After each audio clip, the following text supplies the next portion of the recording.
na yung politiko wala doon sa pamimigay ng ayuda dahil mapopoliticize na naman, magagamit na naman sa eleksyon, the lower house to sign that AIX bill. Unfortunately, we are on a deadlock.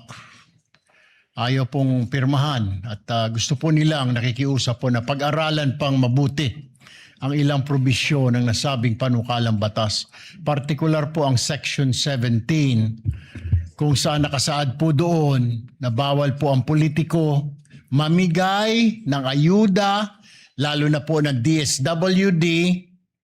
Pag-aralan daw po nila doon. Hindi ko po maintindihan kung ano pa pong pag-aaralan pa.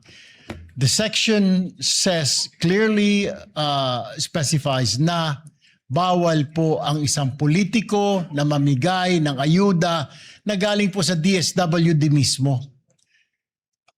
Yun po yung pinagkatatalunan po namin kanina pa po. Unfortunately, we end up nothing. And we waited for them. They also waited. Pero meron pong ilan sa kanila na ayaw pong pirmahan ito dahil kailangan pa daw pag-aralan. Hindi ko maintindihan, Ginoong Pangulo, ano pong pag-aaralan doon?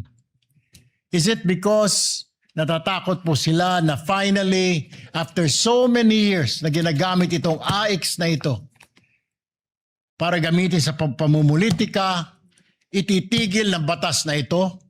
What is wrong with that, Mr. President? I don't see anything wrong. Na pagbabawalan na politiko na mag-distribute ng pondo na DSWD for his personal gains? Well, I don't see the logic, Mr. President. Number one, hindi po natin pondo yan DSWD, AIX na yan. Hindi po dapat ginagamit ng mga politiko yan.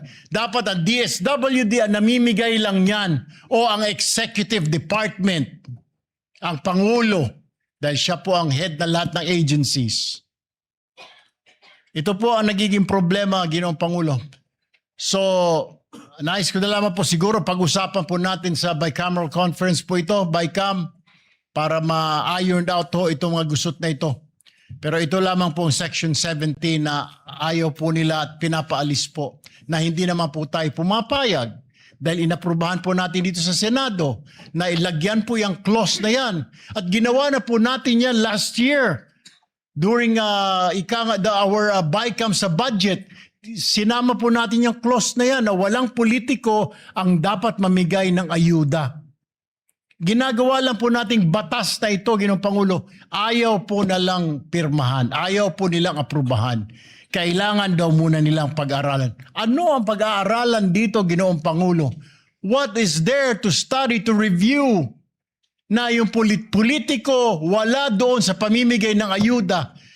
Dahil mapopoliticize na naman, magagamit na naman sa eleksyon, sasabihin na naman ng taong bayan, political patronage para ikaw ay sunod-sunuran sa politiko na yan. Kung hindi mo iboto yung politiko na yan, kung hindi ka bobo, hindi ka makakatanggap ng ayuda sa politiko na yan. Matagal na po kasing ginagamit yan eh. Matagal na, Mr. President. It has long been a practice.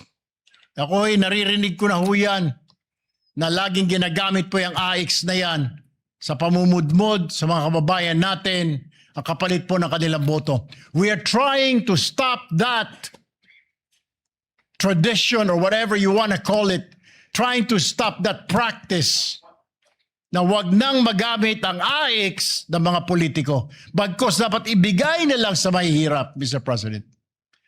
And I'm sorry, Mr. President, that all of us waited for several hours hoping that our counterpart would approve that. Unfortunately, it did not happen today. That's all, Mr. President.